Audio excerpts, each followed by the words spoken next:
Pues hola, bienvenidos y bienvenidas a este análisis a fondo. Hoy arrancamos con una misión clara y sinceramente fascinante para cualquier persona a la que le toque lidiar con números en su día a día. Hola, sí, un placer estar aquí para esta exploración detallada, porque la verdad es que el tema se las trae. Se las trae, totalmente.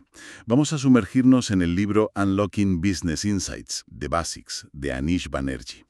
El objetivo de nuestra inversión de hoy es descubrir cómo transformar esas montañas de datos desordenados y abrumadores que todas las empresas acumulan por pura inercia en conocimiento verdaderamente útil. Conocimiento estratégico sobre todo, porque el desafío que plantea Banerjee es probablemente el gran cuello de botella de la economía actual. Sin perdernos en un mar de tecnicismos, claro, porque hoy en día sobre información, pero faltan respuestas claras. Vale, vamos a desgranar esto. Perfecto, vamos a ello.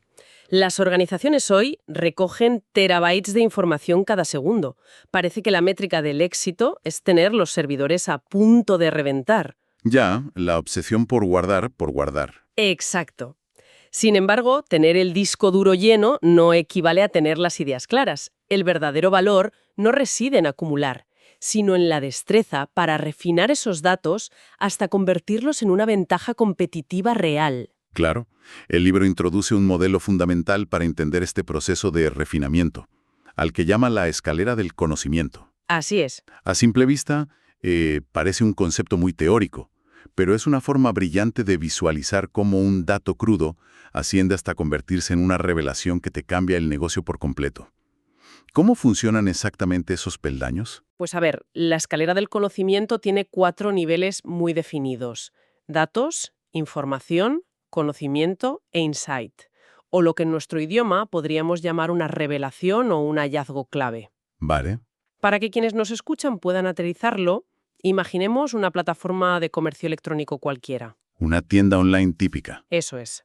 El primer peldaño son los datos crudos: direcciones IP, marcas de tiempo, clics aislados en un botón de compra. Básicamente el rastro digital. Exactamente. Por sí solos son como petróleo sin refinar. A nadie se le ocurriría intentar arrancar un motor echándole petróleo crudo al depósito, ¿verdad? Claro. Es que es como mirar el código de Matrix caer por la pantalla sin saber leerlo. Nadie en una sala de juntas tomó una decisión estratégica basándose en una lista de direcciones IP de 1000 páginas. Precisamente. Por eso los sistemas suben al segundo peldaño, que es la información. ¿Y ahí qué ocurre? Aquí es donde los programas informáticos agrupan y estructuran esos datos. Esos clics sueltos se convierten, por ejemplo, en un informe semanal que detalla el número de visitantes únicos o el tiempo medio en la página. Ya tiene estructura, es legible. Es legible, sí, pero sigue siendo un informe estándar que, seamos sinceros, probablemente acabe en un cajón. Totalmente. El salto verdaderamente cualitativo, donde las empresas empiezan a ganar dinero, llega en el tercer peldaño: el conocimiento. ¿Y qué diferencia hay entre tener ese informe organizado y tener conocimiento? Suena a un matiz casi filosófico. Pues el matiz es la intención humana. El conocimiento es, fundamentalmente, la respuesta a una pregunta específica que alguien con criterio ha decidido formular. Ah, requiere un objetivo. Requiere un objetivo claro. Por ejemplo, cruzamos la información para responder a una pregunta muy concreta. ¿Funcionó la campaña publicitaria de abrigos que lanzamos el martes pasado? Claro. El conocimiento toma la información general y la exprime para darte un sí o un no con cifras concretas. Eso es. Entiendo. Preguntas y los datos te contestan. Pero el libro insiste en que la cima de esta escalera, el santo grial de la analítica, es el cuarto peldaño, el insight. El hallazgo revelador. Sí. Si ya he respondido a mi pregunta sobre los abrigos, ¿qué más me queda por descubrir? Pues el insight es la epifanía inesperada. Es el momento en el que los datos te dan una respuesta a una pregunta que ni siquiera se te había ocurrido hacer. Madre mía. Siguiendo con la campaña de abrigos. El conocimiento te diría que sí, que las ventas subieron un 15%. Estupendo. Pero al bucear en los datos, el analista descubre un insight. Ese aumento no vino del público habitual de la marca, ¿De dónde vino entonces? de un grupo demográfico completamente nuevo. Resulta que jóvenes profesionales urbanos del sur del país están comprando esos abrigos de alta montaña para usarlos en la ciudad. Fíjate, Una revelación que no entraba en los planes de nadie. para nada. Y de repente abre la puerta a una línea de negocio o a una campaña de marketing completamente diferente. Esa es la conexión clave para nuestra audiencia de hoy.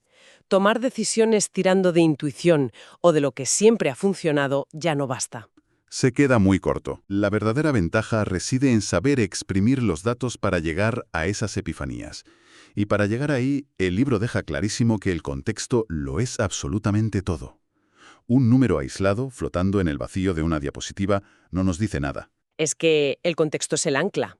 Sin un punto de referencia externo o interno, es matemáticamente imposible saber si un resultado es un triunfo absoluto o la antesala de un desastre. El autor pone un ejemplo que me voló la cabeza sobre la importancia de las comparativas. Utiliza el caso de la empresa tecnológica Nvidia tras el lanzamiento de ChatGPT en noviembre de 2022. Un momento histórico. Sí. A ver, se ven gráficos de empresas tecnológicas subir y bajar constantemente, pero ¿cómo logra el libro demostrar la verdadera magnitud de lo que pasó con esta empresa en concreto? Lo fascinante aquí es cómo el autor utiliza un índice base para hacer visible esa magnitud, aislando el ruido del mercado. Un índice base. Sí, si tomas el 30 de noviembre de 2022, que es el día que ChatGPT se hizo público, y le asignas un valor base de 100 a las acciones, creas una línea de salida justa para todos. Vale, todos empiezan en la marca de 100. Exacto. A partir de ahí, evalúas el rendimiento. Un año después, el índice Nasdaq, que engloba a los gigantes tecnológicos y tuvo un año fantástico, había subido a 125. El S&P 500, que refleja la economía general estadounidense, estaba en 115. Es decir, un crecimiento sólido del 15 o 25%, un año para descorchar champán en cualquier empresa normal. Sin embargo, en ese mismo periodo, la línea de Nvidia alcanzó casi los 250 puntos. Reventó las previsiones por completo. Madre mía, ¿250? Al cruzar esos índices de referencia, la narrativa de la fiebre del oro de la inteligencia artificial deja de ser una simple opinión de analistas y se convierte en un hecho innegable. Claro. Nvidia no solo creció, aplastó el rendimiento de su propio sector porque proveía la infraestructura indispensable. ¿Los chips? Eso es, sin ese S&P 500 o ese Nasdaq al lado, la subida de Nvidia parecería simplemente un muy buen año corporativo, no el cambio de paradigma histórico que realmente fue. Entendido. Pero pongámonos en los zapatos de una empresa mediana. ¿Qué ocurre si no tienen acceso a esos inmensos bancos de datos macroeconómicos para compararse? ¿Están condenados a navegar a ciegas? En absoluto. Cuando faltan datos externos de la industria, la propia base de datos histórica de la empresa es una mina de oro, Sí se sabe usar. siempre y cuando se hagan comparativas internas a nivel micro. El libro ilustra esto con algo tan cotidiano como el CRM, el gestor de relaciones con clientes. A ver, cuenta. Imagina que en lugar de mirar las ventas totales, segmentamos a los clientes cruzando edad y género. Vale. De repente, el análisis revela que, aunque las mujeres de mediana edad hacen compras de mayor valor, son los hombres jóvenes los que compran con mucha más frecuencia y regresan antes a la tienda. Claro, dejas de tratar a la base de datos como una masa amorfa y empiezas a ver perfiles con comportamientos hiperespecíficos. Aquí es donde se pone realmente interesante. Muy interesante. Porque si a esas comparativas les añadimos el factor tiempo, empezamos a hablar de tendencias. Y el libro lanza una advertencia gigante sobre el peligro de las extrapolaciones falsas. Peligrosísimo. ¿Cómo podemos caer en la trampa de confundir una anomalía temporal con un cambio estructural? Es una de las trampas cognitivas y matemáticas más caras del mundo corporativo. La extrapolación falsa es, básicamente, coger una regla, ponerla sobre un gráfico que sube y trazar una línea recta hacia el infinito, asumiendo que la fiesta no va a parar nunca. Asumir que el cielo es el límite. Y la realidad choca con eso. El caso de Netflix durante los confinamientos ilustra este peligro a la perfección. Durante la primera mitad de 2020, sumaron la friolera de 25 millones de suscriptores. Todo el planeta estaba encerrado en el salón de su casa buscando entretenimiento. Fue una cifra histórica. El error estratégico habría sido que la junta directiva proyectara la pendiente de esa curva y dimensionara la empresa para ese ritmo de crecimiento perpetuo. Claro, asumiendo una nueva normalidad. Esa explosión fue un evento anómalo, un cisne negro invertido, no un cambio estructural en cómo la humanidad consume streaming. O sea, un espejismo. Exacto. Si hubieran construido infraestructuras, contratado personal y comprado derechos de series, asumiendo que cada semestre iban a meter 25 millones de usuarios nuevos, El golpe habría sido tremendo. el colapso financiero en 2022, cuando la curva se aplanó lógicamente, habría sido monumental. Entendido. Hay que saber cuándo un pico es solo un pico. ¿Y cómo evitan los analistas comerse esa curva? El autor habla mucho de los puntos de inflexión. Detectar el momento milimétrico en el que una tendencia se dobla o cambia de aceleración es infinitamente más valioso que constatar la tendencia en sí. ¿Hay algún ejemplo claro de esto? Los datos del Consejo Internacional de Aeropuertos en la etapa post-COVID son el ejemplo del libro. Ah, el tráfico aéreo. Sí, la recuperación del tráfico aéreo no fue un bloque uniforme a nivel mundial. Norteamérica y Europa mostraron su punto de inflexión al alza en el primer trimestre de 2021. Empezaron a volar de nuevo. Exacto. Sin embargo, en Asia-Pacífico, ese doblez en la curva hacia la recuperación no se registró hasta finales de 2022. ¡Madre mía! Una brecha de casi 2 años. Supongo que, para una aerolínea que opera a nivel global, ver ese punto de inflexión en los datos antes que la competencia es la diferencia entre la vida y la muerte financiera. Exactamente. Significa que puedes mover tu flota, tu tripulación y tu presupuesto de marketing hacia las rutas europeas que están despertando. En lugar de tener los aviones parados acumulando polvo. En lugar de mantener aviones parados pagando tasas en aeropuertos asiáticos cerrados. Anticiparse al doblez de la curva es el verdadero juego estratégico. A ver, en la siguiente sección, los números absolutos de algunas empresas asustan un poco. El libro pone frente a frente a Apple y Spotify. Una comparativa muy reveladora. Sí. Entre 2022 y 2023, los ingresos por servicios de Apple crecieron en 7.070 millones de dólares. En ese mismo periodo, los ingresos totales de Spotify crecieron 1.520 millones. A simple vista, con esos dólares sobre la mesa, Apple se los ha comido vivos. Parecería que sí. ¿Por qué el autor argumenta que Spotify, en realidad, demostró un mejor rendimiento en ese periodo? Porque los valores absolutos a menudo enmascaran la eficiencia real, premiando únicamente el tamaño acumulado. Es el engaño del gigante. Vale. Cuando normalizamos esos miles de millones y los convertimos en porcentajes de crecimiento sobre su propia base, la historia da un giro radical. ¿Qué dicen los porcentajes? Resulta que el crecimiento porcentual de Spotify fue del 12,2%, mientras que el crecimiento del segmento de Apple Music se quedó en el 10,4%. Es decir, Spotify fue capaz de sacarle más tracción a su tamaño que Apple al suyo. Así es. Si eres un inversor buscando dónde hay más dinamismo o eficiencia en la captación de nuevos clientes, el porcentaje te cuenta una historia mucho más precisa que la montaña de dinero absoluto. Una montaña de dinero que Apple genera casi por inercia de su ecosistema de dispositivos, claro. Efectivamente. Y para evitar distorsiones parecidas, el autor mencionó una métrica muy usada por los supermercados británicos, como Tesco o Sainsbury's. Porque claro, si abres 50 tiendas nuevas en un año, tus ventas van a subir por pura fuerza bruta, aunque tus supermercados antiguos estén perdiendo clientes a raudales, ¿no? Totalmente. Por eso inventaron lo que llaman las ventas comparables o ventas en tiendas equivalentes. ¿En qué consiste exactamente? Es una regla de higiene analítica brillante. Excluyen de la ecuación contable todas las tiendas que llevan abiertas menos de un año y, por supuesto, las que han cerrado. Así aíslan el ruido. O sea, solo comparan lo que lleva operando tiempo de forma estable. Eso es. Si la métrica comparable es positiva, significa que las tiendas de tu barrio de toda la vida están atrayendo a más gente o logrando que gasten más. Es la única forma de saber si el núcleo duro de tu negocio está sano. Buscar la verdad desnuda detrás de la cifra. Siempre. Y si de buscar la verdad se trata, pasemos al comportamiento del consumidor, porque lo que la gente responde en una encuesta y lo que luego hace con su cartera rara vez coincide. Uy, casi nunca. El libro nos adentra en el mundo de los trade-offs, los sacrificios. Si conectamos esto con el panorama general, la teoría económica se basa en la escasez.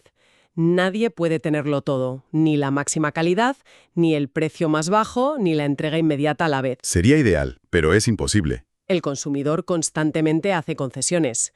Y para medir esto, sin encuestas sesgadas, se utiliza una técnica estadística avanzada llamada análisis conjunto. He visto que las plataformas de streaming lo usan constantemente. Sin parar. En lugar de preguntarte, oye, ¿quieres anuncios?, Te obligan a elegir paquetes cerrados que combinan precio, tamaño del catálogo y la presencia o no de publicidad. ¿Qué descubren exactamente con esta tortura estadística? Descubren la verdadera disposición a pagar, que es el dato más valioso para fijar precios. El análisis conjunto cuantifica la molestia humana, por decirlo así. La molestia humana. Sí, por ejemplo, los datos demostraron que la aversión a tener que tragarse anuncios en mitad de una película tiene casi el mismo peso negativo en la mente del consumidor promedio que sufrir una subida de precio de 5 libras en la suscripción mensual. Básicamente, que la paz mental de no ver publicidad tiene una etiqueta de precio exacta. 5 libras. Ni más ni menos. Sabiendo esto, la plataforma puede diseñar su escalado de precios con precisión quirúrgica. Lanzan tarifas con anuncios y tarifas premium sabiendo exactamente cuánto dolor está dispuesto a soportar el cliente antes de darse de baja. Y Starbucks aplicó esta misma lógica de entender los sacrificios para rediseñar su programa de fidelidad, separando lo que la gente decía querer de lo que realmente elegía. ¿No? El programa de puntos daban la misma respuesta. ¿Cuál era? Quiero acumular bebidas gratis mucho más rápido. Esa era su preferencia declarada. Y la verdad, suena lógico. Claro, todos queremos el premio rápido, porque iba a ser mentira. Porque en una encuesta no tenían en cuenta el coste oculto. Al obligar a un grupo de control a elegir mediante el análisis conjunto entre diferentes configuraciones del programa, el dato dio un vuelco absoluto. ¿Qué revelaron los datos? Se reveló su preferencia real. Lo que de verdad les generaba ansiedad y rechazo no era tardar en conseguir el café gratis. ¿Entonces? Era que los puntos caducaran. Fíjate, esa presión de tengo que gastarlo ya o lo pierdo jugaba totalmente en contra de la marca. Exacto. Preferían la flexibilidad extrema. Querían poder usar sus puntos en un sándwich, no solo en café, y sobre todo, exigían que los puntos fuesen eternos. ¡Qué curioso! La marca flexibilizó el programa basándose en este insight, relajó las normas de caducidad y la retención de clientes ocasionales se disparó. Resolvieron un bloqueo psicológico con datos duros. Vale, todo esto me cuadra perfectamente para analizar el pasado, entender por qué funcionó Netflix en pandemia o por qué la gente prefiere conservar los puntos de Starbucks. Pero seamos sinceros, el verdadero dolor de cabeza de cualquier directivo es el mes que viene. Predecir el futuro. Claro, ¿cómo pasamos de hacer autopsias a leer el futuro? Conducir mirando el espejo retrovisor es muy peligroso. Necesitamos mirar por el parabrisas, en efecto. Y ahí entra la analítica predictiva. Pero hay que tener cuidado con las herramientas. ¿A qué te refieres? Un pronóstico lineal básico es como tirar una línea recta con una regla basándote en las ventas del mes pasado. Ignora por completo que la vida real tiene baches, estacionalidad y picos repentinos. Ya, es muy simplista. Frente a eso, Banerjee defiende modelos dinámicos como el suavizado exponencial de tendencias, conocido como ETS por sus siglas en inglés. Suena a física cuántica. Telita. ¿Qué hace este modelo que no haga una simple hoja de cálculo calculando promedios? El modelo ETS asume que el pasado reciente importa más que el pasado lejano y capta la estacionalidad de forma automática. A ver, un ejemplo. Sabe que si vendes helados, en agosto la gráfica debe subir y en diciembre debe hundirse, sin que nadie se lo tenga que programar manualmente. Pero lo verdaderamente rompedor no es el número que te da, sino cómo te lo da. ¿Cómo te lo da? No te da una cifra absoluta engañosa, te da un intervalo de confianza del 95%. Un rango. Te dice, asumiendo que el futuro es incierto y caótico, estoy un 95% seguro de que las ventas del próximo trimestre caerán entre este suelo y este techo. Ah, abraza la incertidumbre. Exacto. Abrazar esa incertidumbre en forma de rangos permite a la empresa preparar planes de contingencia, en lugar de apostar todo el presupuesto a un único número que casi seguro será incorrecto. Entonces, ¿qué significa todo esto a nivel práctico en el mercado libre? Predecir el futuro mirando solo a tus clientes está muy bien, pero la competencia no son estatuas. Para nada. Van a reaccionar a cada uno de tus movimientos. Y el libro introduce aquí la teoría de juegos, que me parece fascinante. La teoría de juegos destruye la ilusión de que una empresa opera en el vacío. Cada decisión es una interacción estratégica. El autor utiliza el clásico dilema del prisionero para explicar las sangrantes guerras de precios en el sector de las aerolíneas. O sea, la aerolínea A decide bajar 50 € sus billetes para robarle cuota de mercado a la aerolínea B. Sobre el papel, un plan sin fisuras. Hasta que la aerolínea B se entera.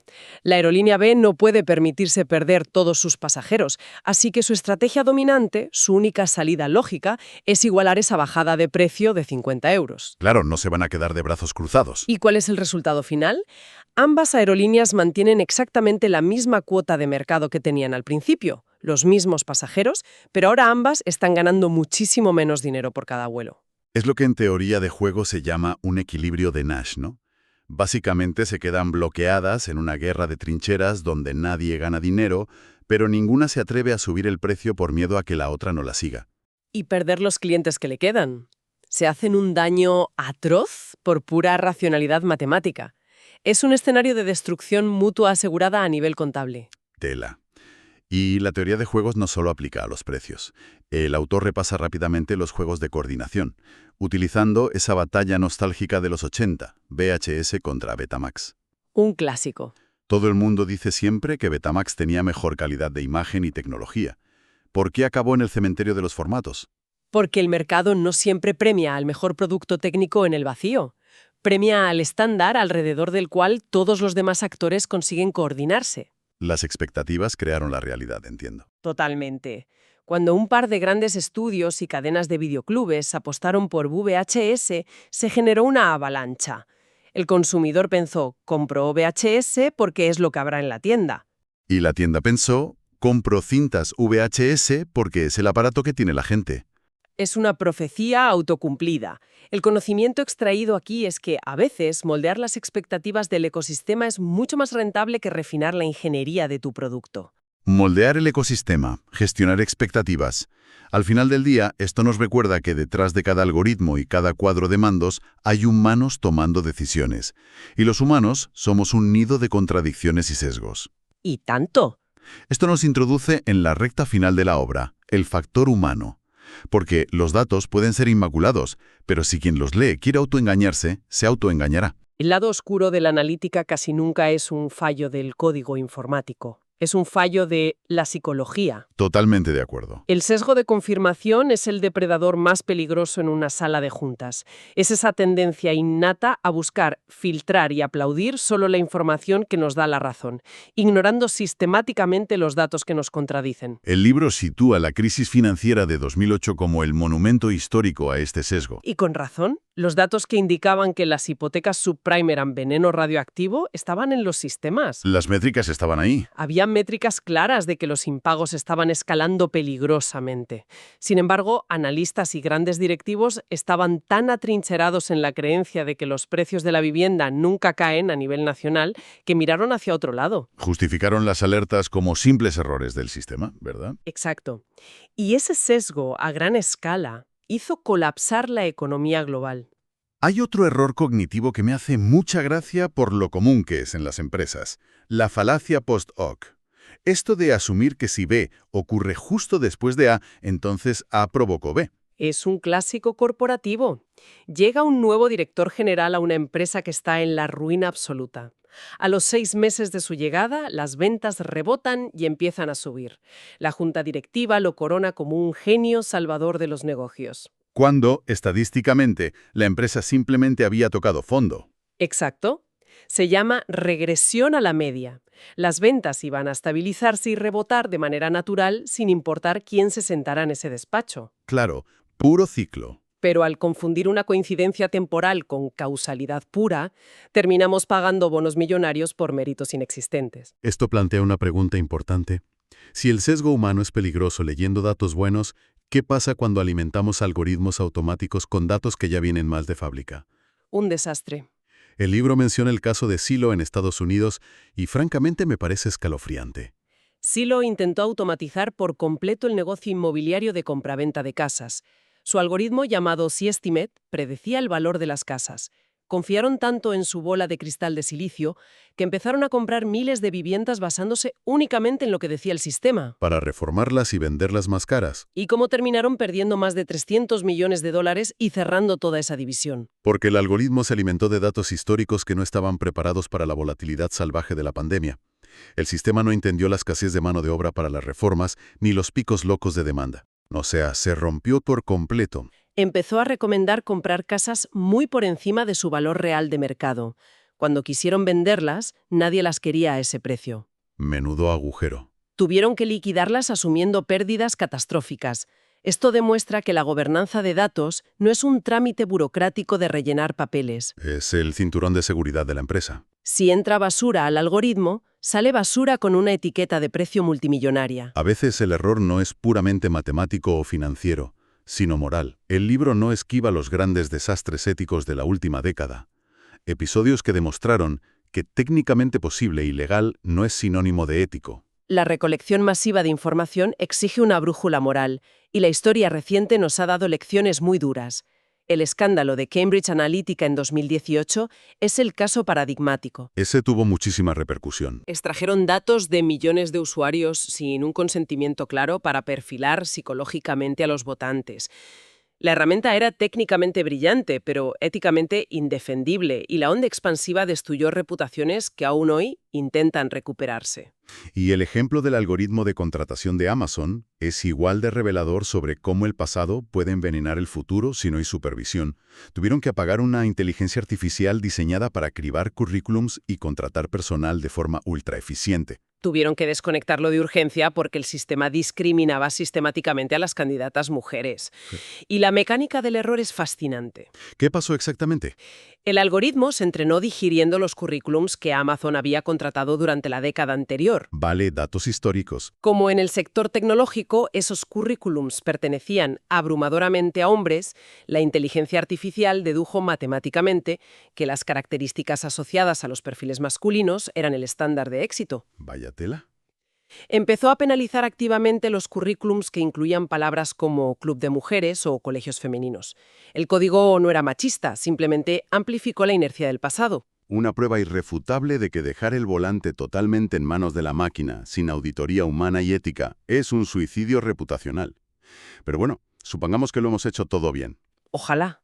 Tenemos datos limpios, comparativas precisas, conocemos los trade-offs del cliente y hemos esquivado los sesgos. Tenemos nuestro insight de oro. El autor cierra el libro recordando que nada de esto sirve si no sabes venderlo internamente. Lanzarle un Excel a la cara a un comité directivo no cambia presupuestos. La narrativa con los datos es innegociable. El caso que expone el libro sobre los inicios de Airbnb lo resume a la perfección. El famoso pitch deck, la presentación con la que los fundadores intentaban convencer a los inversores de Silicon Valley para que les dieran dinero por una idea que sonaba locura: dejar que extraños durmieran en tu casa. Si se hubieran limitado a proyectar gráficos de crecimiento compuesto y proyecciones de penetración de mercado, probablemente habrían fracasado. ¿Y qué hicieron entonces? Lo que hicieron fue entrelazar esa evidencia analítica, indispensable para el rigor financiero, con fotografías reales y testimonios. Contaron la historia de anfitriones ahogados por el alquiler que salvaban el mes gracias a la plataforma y de huéspedes que vivían la ciudad como locales. Fusionaron el rigor del dato con la empatía de la historia humana. Ese fue el catalizador que movilizó millones de dólares. Una verdadera clase magistral de persuasión ejecutiva. Para ir cerrando esta inmersión y viendo la cantidad de trampas y oportunidades que hemos repasado, ¿cuál dirías que es el hilo conductor de toda la obra de Baneille? Diría que construir una empresa impulsada por los datos no es una cuestión de chequera, de comprar el software más potente del mercado.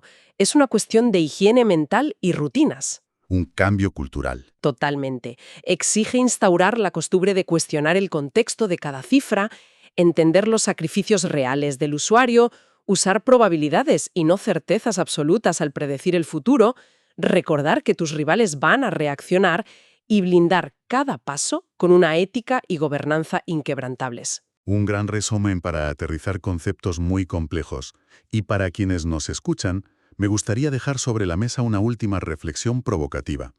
Algo que orbita alrededor de lo que hemos hablado, para darle una vuelta en los próximos días. A ver. Hoy en día, la obsesión corporativa global es acaparar cuanta más información de los usuarios, mejor. Es una carrera armamentística de recolección de datos. Pero es común preguntarse ¿qué pasaría si la verdadera y más rentable ventaja competitiva del futuro no estuviera en los datos que capturamos, sino precisamente en los datos que decidimos no recopilar? Es un planteamiento muy interesante. Imagina el poder de proteger activamente la intimidad para generar una confianza absoluta. Quizás ponerle un límite voluntario a nuestra voracidad digital sea el mayor generador de lealtad comercial a largo plazo que existe. En esa idea en el aire damos por finalizada nuestra exploración detallada de hoy. Muchas gracias a toda la audiencia por acompañarnos en este viaje por las entrañas de la información. La recomendación, a partir de mañana, es exigir contexto y seguir cuestionando cada gráfico, cada cifra y cada verdad absoluta que se ponga delante. Hasta la próxima exploración.